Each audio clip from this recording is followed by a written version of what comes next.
Hi there, Year 9, it's Mr. Jenkins here. Thank you for taking the time to listen and have a look at hospitality and catering and potentially have it as one of your options.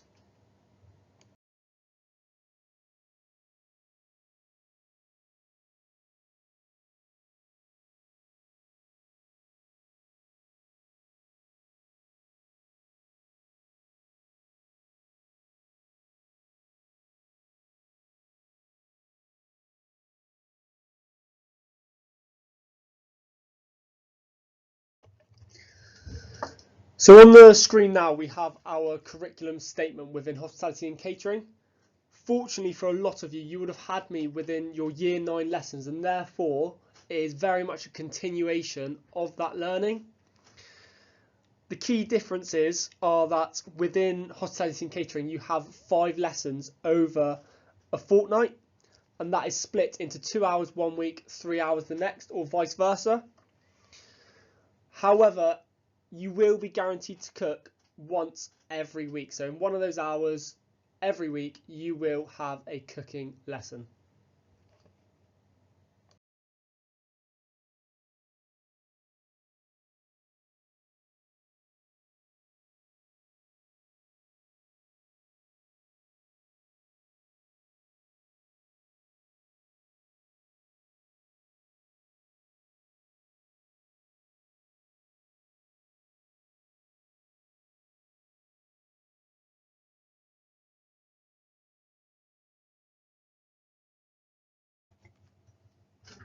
There are many different reasons why students choose to study hospitality and catering. On the screen are just a few of those that I could think of that would be very beneficial for some students. So some of those are, for example, theoretical knowledge and practical cooking skills that will look to enhance their potential careers in the industry.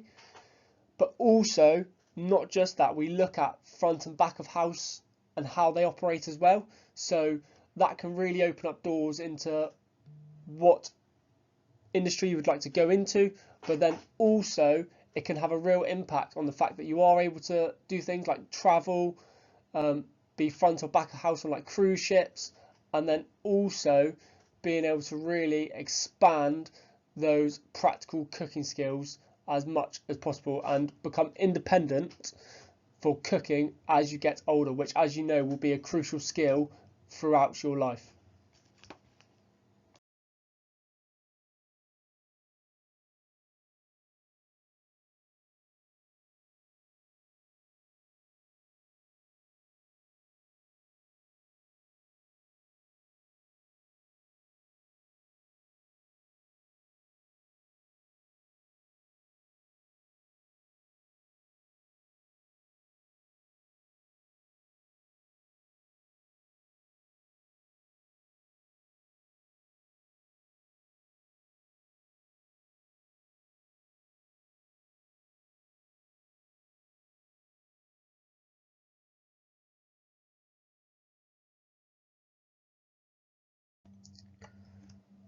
Within hospitality and catering, okay, we look at kind of avenues that you can go down after the course. So students come into it believing that there's only kind of 1 or 2 jobs, particularly like a chef or a head chef, that is available to them after the course.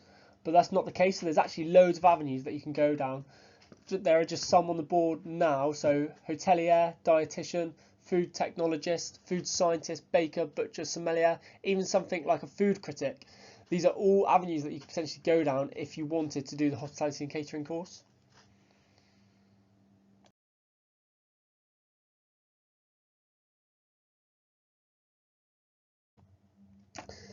On the slide again is just some examples of different opportunities and avenues that you can go down within the industry, but it also shows you kind of how to get to those specific jobs if you wanted to go into those.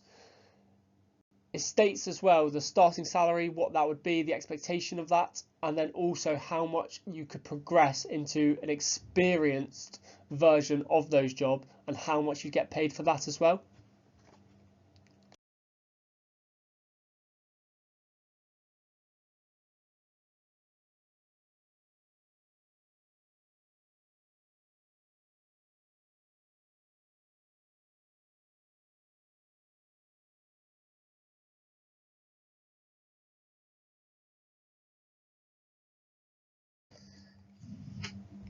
At GCSE level for our hospitality and catering course, we follow the Widget exam board, and students will study topics and will be assessed in the ways that are shown below.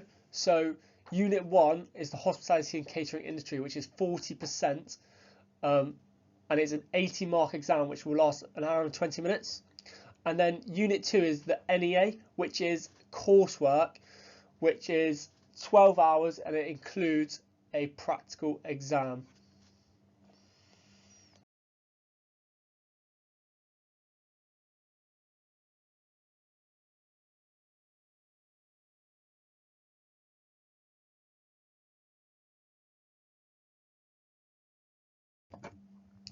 Unit 1 of the Hospitality and Catering course is worth 40% of their overall mark, and it enables learners to gain and develop comprehensive knowledge and understanding of the hospitality and catering industry, including provision, health and safety, and food safety. So we don't just look at food, how it's prepared, the health and safety elements within a kitchen. We also look at the hospitality and catering industry, how that operates, and that will then give them a good idea of what it's like to actually work within those environments.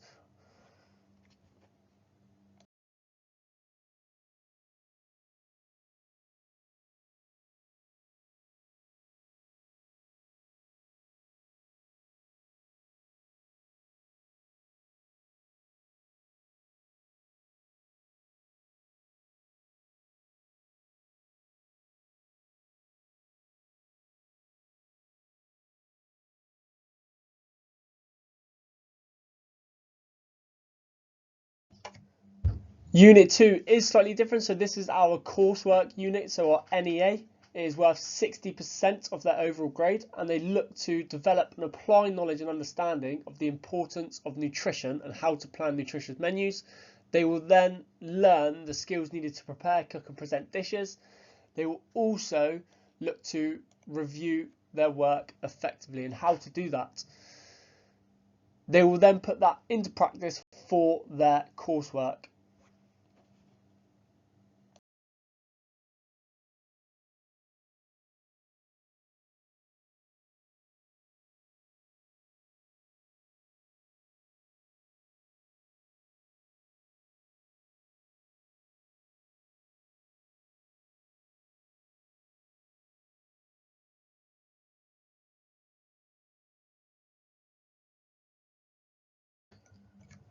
Over the last couple of years, we also like to give some of the students as many experiences as possible within the hospitality and catering industry. So some of those are on the board now. So we have the Royal Navy Ready Steady Cook Challenge, where the Royal Navy came in and did that challenge with them. Some visiting chef demonstrations and also taster sessions. The City College Young Chef Team Challenge, where 3 of our students went to complete that challenge. And then also we do a fishing trip at the end of year 10 for some of our students who potentially are looking to cook fish in their exams, where they will go and catch the fish, bring it back, prepare the fish and learn how to cook it properly.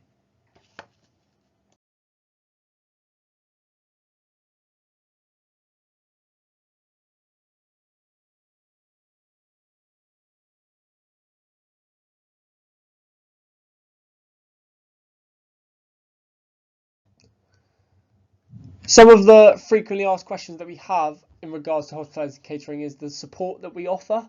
So we do offer a wide range of support, all the way from our knowledge organisers for each topic, all the way to having a food technician in all practical lessons. So on the board is just some ways that we can support students within the course.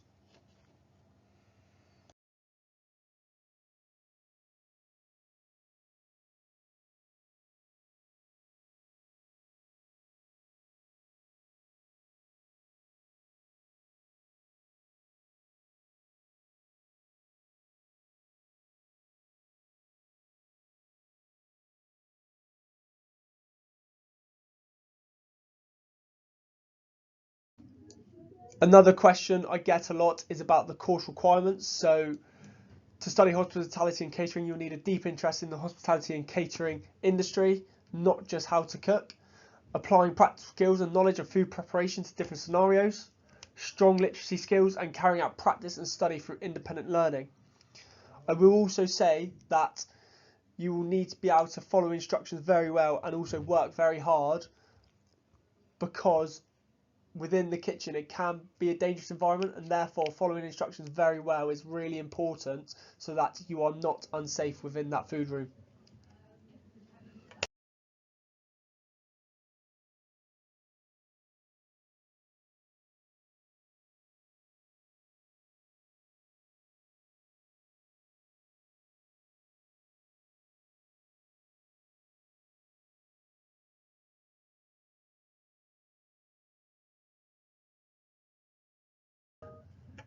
If you do have any further questions, do feel free to email me. My email is bjenkins@coombe.co.uk.